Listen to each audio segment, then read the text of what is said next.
My dreams are made for living, a tumult of delight.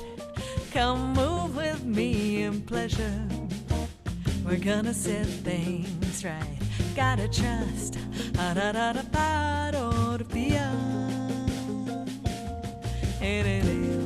Got to trust.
My dreams are made for living.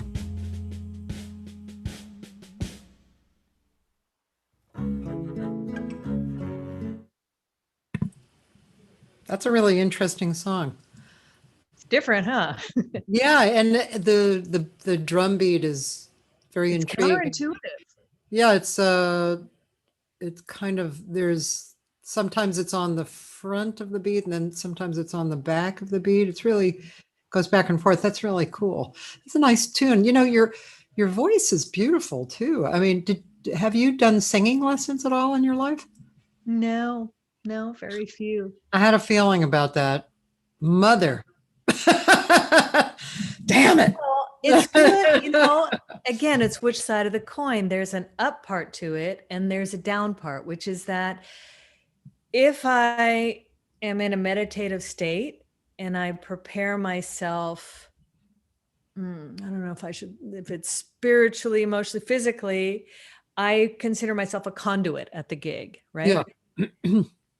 If I don't have that opportunity or some, is askew, I don't always have the technique to fall back on because I'm so instinctual. So that's part of the reason I'm sort of so protective. I like to drive to my gig by myself, even if I'm in a relationship or whatever. People don't really get that. You have to fight for what works for you, because it's more like having a physical and emotional relaxation and readiness to play. The technique itself for me falls into place when that is in place. So it's challenging those moments when the sound is terrible and this is terrible and this guy obviously just does not have the groove and the audience is loud, and then you have to fall back on technique. So you have to get over that emotional and So for me, it's more of a mental discipline than a muscle discipline. But they're both important.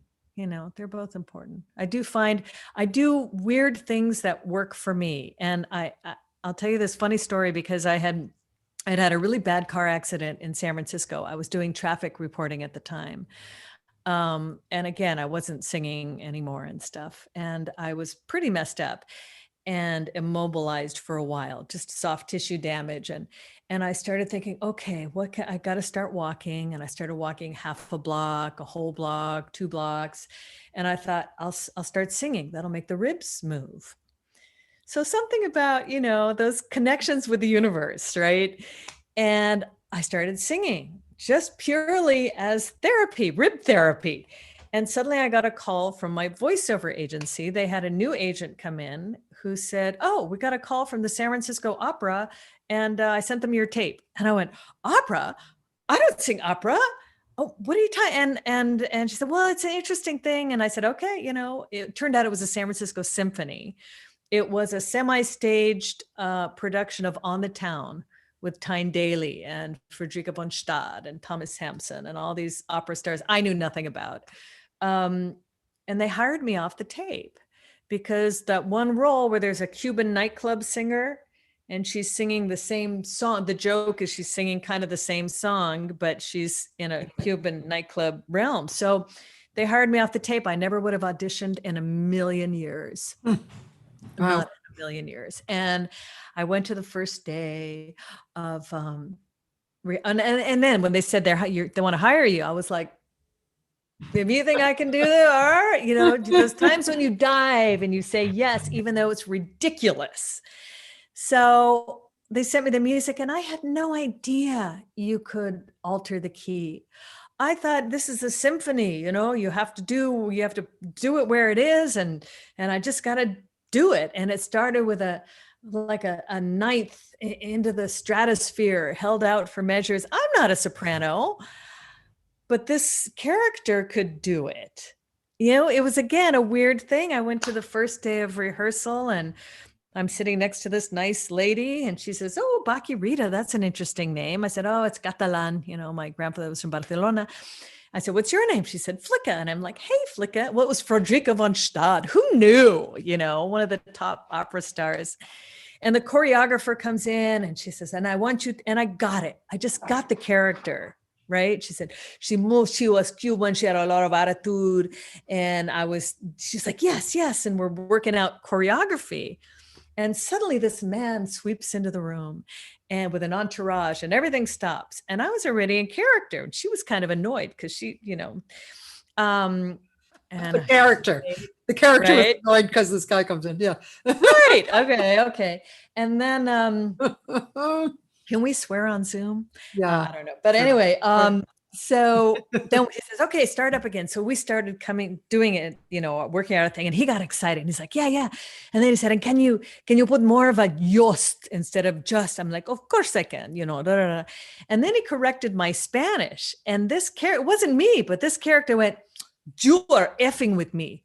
It was Michael Tilson Thomas. It was the conductor of the symphony. I didn't know. Yeah, I had no idea. And I was appalled. The room went silent. You could have dropped a pin, just like absolutely silent. And we looked at each other in astonishment. I mean, me, because it came out of my mouth, and him, and he went, we're really happy to have you in this production. And after that, we were like best friends because I knew nothing. And I was not intimidated. It was all play. Yeah. And I figured, it was a 4-night run. I threw several night run. I don't even remember. It was a long time ago. That if she made the note, great. And if she didn't, that was also in character, right? Because it was completely out of my range. But she could do it. I couldn't. And it was those kind of times when the universe brings you something and you say yes instead of. Then subsequently they hired me for another production, and that's when I freaked out because that's when I went, oh my God, they think I know what I'm doing. I have no idea what I'm doing. I don't know how to do this. But, and in that second production, when I was freaked out, it was an American Music Festival. And I had to sing a duet with this guy who was like Ethel Merman times 10. when he sang the first rehearsal, we went with the pianist, he started singing and the mirrors were shaking on the wall. It was, and he went, oh, and I went, squeak. And he went, oh, and I went, squeak. And I could see the piano player going, we got a little problem here. I just, I had a really tough time with it because I didn't have a character to grab onto. And I didn't know anything about technique or how to just manufacture those sounds without, and so finally Michael's like, you know what, sing and do your thing. So I got to clown a little bit and then it came off, but I felt mortified because I felt like I hadn't given them what they needed. But they gave me a dressing room, on the town. It was such a big production. We were the extras. We were down in the basement in the practice rooms. Right? Suddenly for the second show, I had a dressing room full of flowers with Frederica on one side. She had a guest thing and wonderful black soprano on the other. And I could hear them warming up, and she was warming up and she was warming up. And I was so intimidated because I do weird stuff to warm up that works for me, but it's not, and I went and I found the stage manager and I said, could you put me back in the basement? And they did. I mean, it was like, became like lore at the place. I needed to go back in the basement. I'm shy. I'm super shy when I'm not fearless. It's like one extreme or the other. And so I got in a little ugly basement practice room where I could warm up and get myself together in some form to be able to go into the symphony hall and do this thing. But it's never been the way other people do things. And sometimes I really wish that I had all that stuff wrote. I mean, when you're trained, when you practice, when you grow up learning to practice, you do it so much, it's rote. You have it to fall back on, the muscle memory. Yeah, but also along those lines, 2 years ago, I think, I read a book, which I can't remember the name of it, but it was maybe called The Great Opera Singers or something like that. And there was each like small chapters interviewed or written, I think it was interviewed each wonderful singer.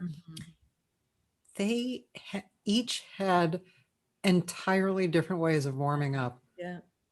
Which fascinated me, because I don't know, I just thought it would be more similar to each other, Right. That there's a way to do it, Yeah. And boy, but I mean, that's, so I think that whatever works for you, like Jay Clayton, I know she's a great singer. She has a lot of facility and she's probably listening too. Hi, Jay. And, but she's said over and over again, I don't really do voice technique. She has her own jumps and things that she does to warm up. It's not that she doesn't warm up, but it's really not her own standard. Way. Standard kind of voice technique, Actually,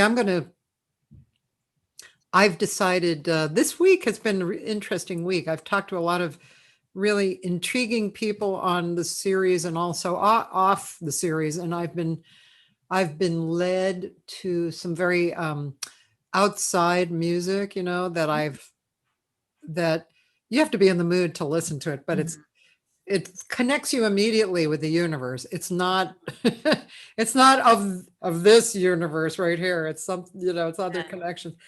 But anyway, I realized, because I was watching some people who were doing kind of energy work and leading people, the stuff like, better, bleep, blop, bop, bleep, bop, bop, that kind of stuff, and very used to doing that and leading people in energy healing through that. And I thought, I haven't really done much of that. I'm gonna do that because that actually intrigues me right now, because I find it hard to practice in the usual way. I really do. And I know I'm not the only one, but I have a really hard time practicing if it's not toward a vision or a goal or a gig or a project or a passion. It has to be passion inspired, and then you can't get me to do anything else. I just want to work on it all the time. But I've never known, and I consider it a character flaw. It may be. I had someone once tell me, you have your strengths and weaknesses mixed up. Because I don't know how to just practice with the discipline of practicing, because I've never done it. And I really sort of yearn for that, to be able to do that, come hell or high water. It's what you do every day. It really makes a difference if you are engaged and working on, something. But I need the passion. And so in these darker times, these nebulous times, I am struggling to find connection and reason. And I agree with you that the healing, and it's like, I forget music is healing. Sound is healing. My mom is someone who, when I'm tripping, she'll go, Carol, people get happy when you sing. And it is true. There's something about, I feel so much joy when I sing that I know it's like a energetic conduit, and people get happy, and that is of service in the world. But one forgets, and in those times when you're feeling pointless or irrelevant or confused, also because I bounce between, okay, am I a singer? Is that what I'm doing? Oh, am I back doing music? Oh, is this my career again? I gave this up in my 20s for good reason. It's insanity. It's no way to try and make a living or sustain.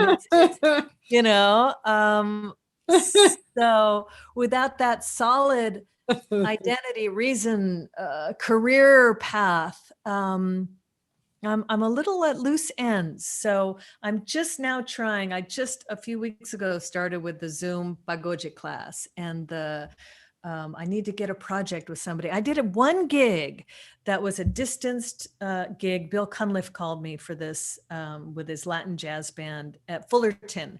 They did an outdoor concert, drive-in. It was so cool. It was so great. We were all up on a ridge, and all the cars were down below. The problem, we were so socially distanced that if I gave a cue to the horn section, the rhythm section didn't catch it. Oh, wow. So in my head, there was some musical train wrecks, but we made it work. Yeah. It made people happy. And I can't remember where I was going with that, but what I will tell you is that my band knows I'm kooky. They know I have a set list and something catches my imagination, and I sing a whole song about something else, and they join in and we have a blast. This band, Bill knows me, but not, he's the leader, and everyone had masks on. And I came up to do, my second two songs, and I looked out at the sea of cars, and I went, can you give me a second? And I turned to the conguero, and I said, can you give me a wawanko, rumba wawanko, on the dum ding ding dum ting ting tum tum ting. So he's playing that, and Bill's eyes are like, what is she doing? And the horn players are like, what is she doing? And I just started singing, baby, you can drive my car. Yes, I'm gonna be a star. Because I was looking at the sea of cars, and so it had this rumba groove. And then that pa-pa-do, pa-pa, yeah. And I looked at the horn players, and they started playing it. And we had this weird little, groove. But my own band is used to that. Yeah. So they were a little scared, and then they had fun. But that's really fun when you have people who are willing to go travel that road with you. Yeah, that's fun. Who are good enough. They have to be good enough that and willing to play, and good enough that they get it, and they, there's a certain, I rely on that. And the reason I was thinking about that was that I played for the first time with Oscar, the bass player. Oh, what's this? Puerto Rican Oscar Cartaya. I don't I know. can't remember his, and I really, something about his playing. I'm like, we have to do a project. And so he's like, yeah, let's do something. And then time dissipates in this COVID era. It's like, Yeah. oh, it's Friday again. Oh, is it? It's Friday again. Right. But something like that, where I have a project and somebody who's playing inspires me, something new to explore. Yeah. I really do have to get some things going. I totally understand. I've been asking people too to, send me something so we can work on something. Right. And actually today or tomorrow I'm going to I had to upgrade my computer to put in a very simple audio interface, but I hadn't realized I needed an upgraded system. So right. Is that's at a rabbit hole? I just went through that. Yeah. So I don't know what it's going to be like, but that's what I want to do. I want to use GarageBand. They're simple things, and I have friends who are doing that. So, but yeah, I understand about the time going by really quickly, and working on some projects, which is fun. It's fun, and it's a new thing for us. So. Well, you, again, I said before we started, I'm just so full of admiration that you've jumped into this format. Even, you just went, oh, okay, and you're doing it. A whole other paradigm to do these Zoom, using technology and doing Zoom calls and interviewing people, and so you are one of those people that says yes to the possibilities the universe brings you, or that you call into being, and more power to you, girl. Thank you. Yeah, I got it. I have trouble not doing anything. I mean, I can relax, but Right. as far as a little bit long term, it's kind of death to me, so Mhm. I always have to find something new to do and to stay creative, because that makes me happy, and I don't want to lie around, you know, unhappy. I Mhm. don't mind the ups and downs of normal moods, but I'm not going to stay in my crap too long, because Mhm. I just don't want to. I don't Right. want to lie around, and it doesn't feel good. But on that note, I want to thank you so much for being on. It has been a little over 2 hours, which Oh, isn't that amazing? It I goes. didn't think we were going to have enough to talk about. It I was once. like, 2 hours, what are we going to talk about for 2 hours? I know, it's really interesting. Well, we listened to a bunch of music, which was fantastic. And yeah, thanks for spending the time with us. And I'm sure a lot of people absolutely loved it, and will love it when they come back and listen again. Is My there pleasure. anything? Thank you for asking me. You're welcome. Is there anything that you wish to share before we leave? Oh, that I wish to share. Just everyone's got to keep on keeping on. These are crazy times, and it's easy to get. I have an eyelash in my eye. It's easy to get caught up in the undertow, Yeah.